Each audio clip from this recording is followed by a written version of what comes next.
Hey everyone, Michael back at you here on the Archangel 15, here to share another one of my recipe creations with you. This is seafood chowder. There's a variety of ingredients that you can put into it. Primarily, I focus on scallops, shrimp, and tuna. Today, I made it with shrimp and scallops. All these ingredients are very easy, simple ingredients that you can get from local Walmart, actually. Just regular frozen scallops. Fresh scallops probably be a little bit better. Um, and just regular frozen shrimp. And the beautiful thing about this recipe is you can make it in 5 minutes or less. This is like a world-class, like 4 or 5 star restaurant meal, soup, chowder, whatever you want to call it. And I make it in about 5 minutes or less. Maybe you could probably do it like 3 minutes if you really were proficient at cutting stuff up. So you want to start with a base of 2 cans of cream of corn. Just like pretty much any of them work. I've used 4 or 5 different ones. This is actually a variant of my my 5-minute chicken corn chowder recipe. I have a separate presentation I did on that. That's absolutely amazing as well. Basically just using regular cream of corn as a base. So basically start with two cans of cream of corn. Cut up 1 onion, 1 medium to small sweet onion, very fine. Throw in as well. 2 to 3 cloves of garlic, depending on how much garlic you like. I like a pretty good bit, but it's very important to have the garlic in, even if you really don't like it.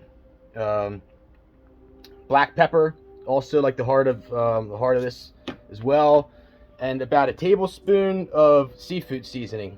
I'm not partial to any one brand, but yes, the seafood seasoning is very important as well. About a tablespoon. You can put a little bit more in, but don't put too much in because you can't take it out, obviously. And you also want a dash of salt. I actually made this the other day with tuna. It's the tuna corn chowder, and it was absolutely amazing. And finally, at the very end, you throw in maybe a handful or 2 of frozen peas. You don't have to get too carried away with it. Put it in a little pan, like a saute pan, saucepan, soup, whatever you want to do. You probably could even put it in a microwave if you wanted, and let it sit for maybe 20 minutes, medium to high heat, depending on your stove. And you have something like this, and it tastes really, really, really good. I also throw maybe a dash of olive oil, extra virgin olive oil in. It's one of my first presentations I did since I got back from the Russian Federation. Not really sure how they even let me go. A week before they invaded Ukraine, I've done an immense amount of work, basically showing my premise that Ukraine is part of Russia. I've been to both countries many times, and I'm just going to say this: at the corner of the Kremlin is a statue of Prince Vladimir, the same person that's on the Ukrainian 1 hryvnia bill, note, whatever you want to call it.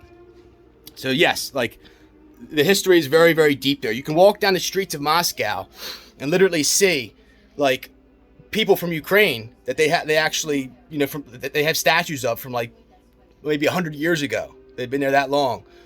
And it's very, very, very, very sad situation over there right now to see basically brothers fighting each other. I've talked to some of my Russian friends, and the sanctions are absolutely atrocious. I mean, I don't know where we go from here moving forward.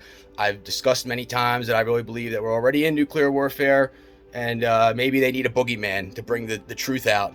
Whatever it is at this point. Only the strong survive. Most high-profile people are very deep underground and probably not coming out the next 20 to 40 years if they're lucky, if they even live that long. And wouldn't be a good place to be. But I have my freedom up here, and I do what I want to do. I cook my own food. I go where I want to go. I live free.